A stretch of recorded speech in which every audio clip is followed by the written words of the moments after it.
Hello everyone, हमें कुछ tools दिए हैं बेसिक मैथमेटिक्स के। इसको हमें रेक्टिफिकेशन करना पड़ेगा और ये कुछ टूल है, हम डिस्कस करते हैं। हमें ट्रायंगल दिया है, 3 ट्रायंगल दिया है, इसको सॉल्व करते हैं।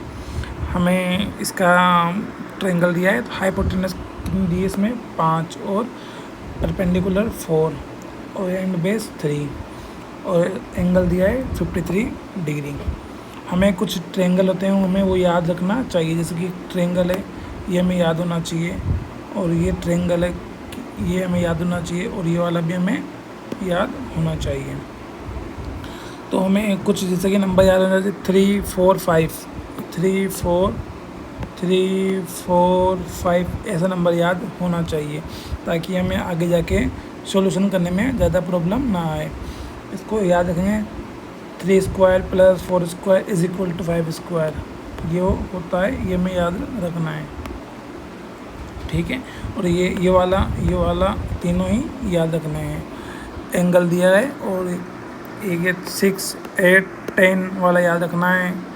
12 5 13 या 12 13 5, इसमें से ये मतलब जो याद रखने की ट्रिक ये है कि सबसे जो बड़ी लेंथ होगी वो परपेंडिकुलर वाली है, सबसे बड़ी लेंथ होगी जो हाइपोटेनस वाली होगी। जैसे ये वाली, तीनों में सबसे बड़ी कौन सी है? 13, तो ये वाली 13 सबसे बड़ी होगी, और इसमें 10 बड़ी है, तो ये हाइपोटेनस वाली सबसे बड़ी होगी। ये ऐसे ही याद रखना पड़ेगा। और इसमें 3 5 4 में कौन से बड़ी है? 5, तो 5 वाली ये वाली होगी, तो ऐसे याद रखना है और इसको याद रख लेना है। इसको हम एग्जाम्पल से समझते हैं कि कैसे करते हैं। हमें एग्जाम्पल दिया है, एक ट्रायंगुलर है, इसमें इधर 37 डिग्री एंगल है और इधर 53 डिग्री एंगल है। इसका परपेंडिकुलर कितना है? मेरे पास 4 है, और हाइपोटेनस 5 है, और इसका बेस 3 है। हमें पता है साइन का फॉर्मूला क्या होता है, परपेंडिकुलर अपॉन हाइपोटेनस। इसमें साइन 53 है, तो इसका इस एंगल से मेजरमेंट करेंगे तो क्या बोला इसने? Perpendicular upon hypotenuse. तो ये क्या हो गया? हमारे परपेंडिकुलर हो गया, और ये हो गया हाइपोटेनस। तो हमारे पास क्या वैल्यू हो गई? परपेंडिकुलर कितना है हमारे पास? परपेंडिकुलर 4/5, तो हमारे पास की ये वैल्यू हो गई, ठीक है। इसके बाद में हम देखते हैं ये वाला सेकंड, cos 53, इसको भी यहाँ से मेजरमेंट करेंगे तो क्या रहेगा? Base upon hypotenuse. तो बेस कितना है? 3, और हाइपोटेनस कितना है? 5। तो हमारे पास क्या हो गया? 3/5। तो क्या हो गया? 3/5, इसकी वैल्यू हो गई। वैसे हमें याद रखना है, पर अभी हम इसको एक्सप्लेन कर रहे हैं ताकि हमें समझ में आ जाए। अब इसके बाद में दे 10 50 53, तो 10 53 यहाँ से मेजरमेंट होगा, ये मेजरमेंट होगा यहाँ से 10 53 का होगा ना। तो 10 53 का है परपेंडिकुलर अपॉन बेस।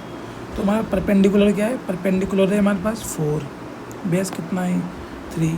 तो हमारे पास क्या वैल्यू निकल के आई? हमारे पास निकल गया 4/3, 4/3 आ गया। अब वैसे ही हम साइन 37 क्या निकालना है?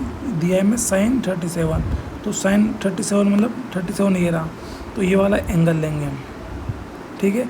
अब इसके ऊपर साइन 37 का फॉर्मूला क्या होता है? PH मतलब परपेंडिकुलर अपॉन हाइपोटेनस। तो इसका परपेंडिकुलर कितना होगा? इसका परपेंडिकुलर कितना है? इसका परपेंडिकुलर होगा ये 3, और हाइपोटेनस कितना हो गया?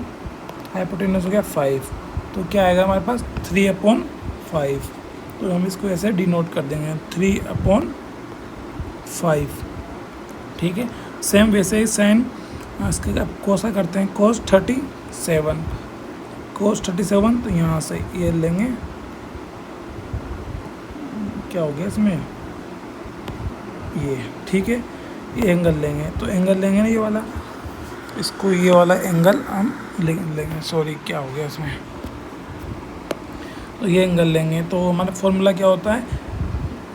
Base upon hypotenuse. तो इसका बेस क्या होगा? इसका बेस ये, और हाइपोटेनस ये, तो क्या होगा? 3/3। इसका क्या हो गया? हाइपोटेनस 5 हो गया ना, तो इसका क्या होगा?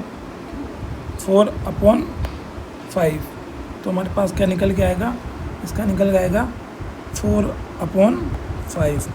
सेम इसको हम ऐसे याद रखेंगे, ठीक है। ये जो मैंने बताया सेम डिट्टो ऐसे याद रखो, ये आगे जाके हमारे क्वेश्चन सॉल्व करने में बहुत ही हेल्प करने वाले हैं। जब 12th में जब तुम जाओगे तो वहाँ पे मतलब मुंह पे याद होना चाहिए, इसलिए हम इसको समझा रहे हैं। और अच्छे से समझ कर इसको पूरा लर्न इट कर लो, तो आपको क्वेश्चन सॉल्व करने में ज़्यादा प्रॉब्लम नहीं आएगी और ज़्यादा टाइम कंज्यूम भी नहीं होगा। Thank you.